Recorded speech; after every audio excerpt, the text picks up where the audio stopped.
آزاد شوه درې پیره معادله پرګړې ټیک شو زما تر اوسه به هیڅ ځوان.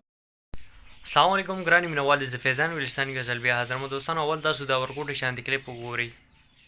آزاد شوه درې پیره معادله پرګړې ټیک شو زما تر اوسه به هیڅ ځوان. دا سوې طلاق درکو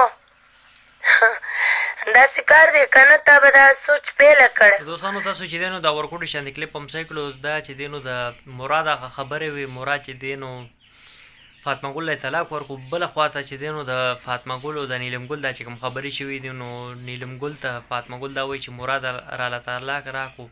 نو د دې ترمنځ چې کوم خبره شوې نو دوستانو زه به تاسو سره پوره ډیټیل کې به دا خبره کوم. دې نه مخکې چې دی نو دوستانو مراد فاطمه ګل له طلاق ورکړی، خو طلاق نه باوجود بیا ورسره پاتې ده.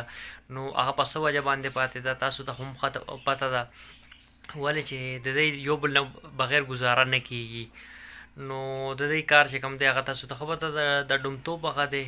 نو خو ورته پیسه میلاویږي، څه ټایم پیسه ترېنه ختمه شي یا چې دی نو څه داسې نور څه خبرې نو دی بیا یو ځای شي او څه ټایم دی سره خپله پیسه ښه راغونډه شي نو بیا چې دی نو دی یو بل نه بیل شي وایي زه ورسره نه تېرېږم او نور ژوند ورسره نه تېروم او بس دی زما ورسره ګزاره نه کېږي، دا غلط انسان دی، دا فلانکې ډینګړې وغیره وغیره لګیا وي.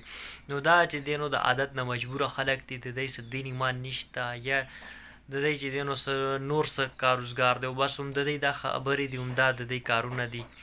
نو دا کارونه به ولې به نه کوي، ولې چې د دې نه بغیر د دې ګزاره نه کېږي. لږ شانتې چې دی نو دی خپل پاپولیټي غواړي خلک دی زمونږ چې دی نو تعریف وکړي. نور خو بس نه وایم، همدا به ورته وایم چې خلک د دې تعریف کوي. نو دی خپل تعریف کول غواړي، دې دپاره دی داسې حرکتونه کوي. نو دوستانو د نوې اپډیټو معلوماتو مې خپل دوستانو سره شیر کوم. که ویډیو کوم ما نه چېرې غلطي شوې نو زه بخښنه غواړم. انشاءالله ډېر زه تاسو سره به یوې نوې ویډیو کې به ملاقات کېږي. د خپل ځان ډېر ډېر خیال ساتئ. تل ول په امان. والسلام.